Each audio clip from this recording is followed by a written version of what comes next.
I think the Latino identity is pretty confusing to me because oftentimes I find it in a little checkbox on a form and I'm confused on whether I should put Latino or Hispanic, but I'm Mexican.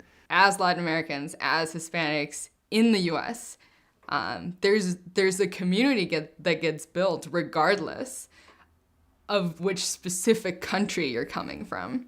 And our history is a history of African people, indigenous people, Europeans, conquistadores, all these different people colliding, many times not with their consent.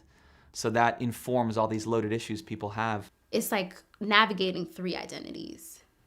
If you're from the States, you're American, you're Black, and you're Latina. And furthermore, wherever country that you identify in coming from. And that's a lot to navigate. But at this point in my life, I actually don't identify as Guatemalan, and it's something that I guess a lot of like young immigrants sort of feel, where there's this saying like, ni de aquí, ni de allá, not from there, not from here. In trying to blend in with the culture in America, I gave up a lot of what I grew up with. Maybe I saw it as something that was kind of shameful or in the way. I wanted to dress like my friends in America. I wanted to talk like them.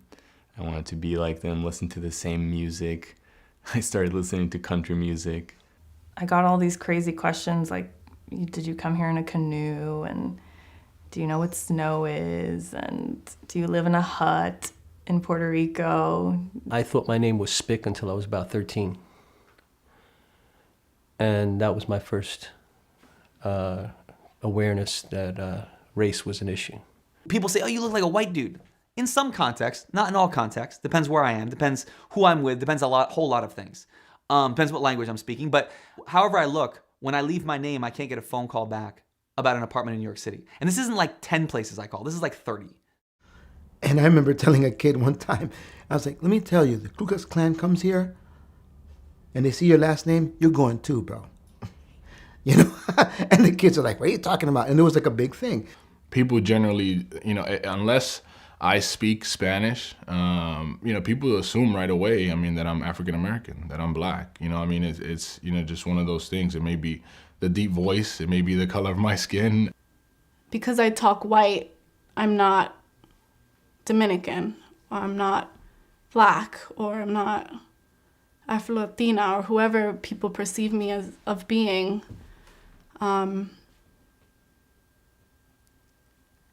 that hurt, and that still hurts. Because one of my daughters is lighter than the other, they had Blackness issues. And I remember my oldest daughter telling my youngest daughter that she was Black and that her hair, she said something, and I remember crying like immediately, like, oh my God, no. And I had to sit them down and talk to them about our roots and that everything that they learned from the family was wrong. I feel like I wanted more of my culture. I grew up, there was a point I stopped speaking Spanish to her and I still don't speak to her in Spanish. So I feel like something was lost, and I don't know if it was just because she was busy raising 5 kids and didn't really think about culture in that way and how I would come to identify myself.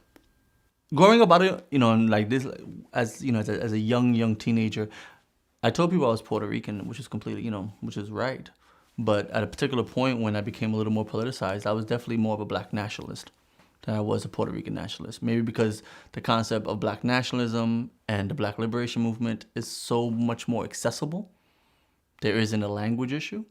So yeah, I totally was reading Malcolm and Marcus and James Baldwin and Huey Newton before I read any of the Puerto Rican nationalists. Either you're Black or you're white, and if you're like kind of in the middle, you kind of like don't want to be in the middle. A lot of us want to be white. But we're still brown. We're still color. We still have color. We're still, according to what the institution is telling us, what race is based on your skin color. So you're like, I'm brown. So that's kind of like where it came. Like I'm not Black. and I'm not white, and I don't want to be white. And so I'm kind of brown, and this is kind of like a thing that's there.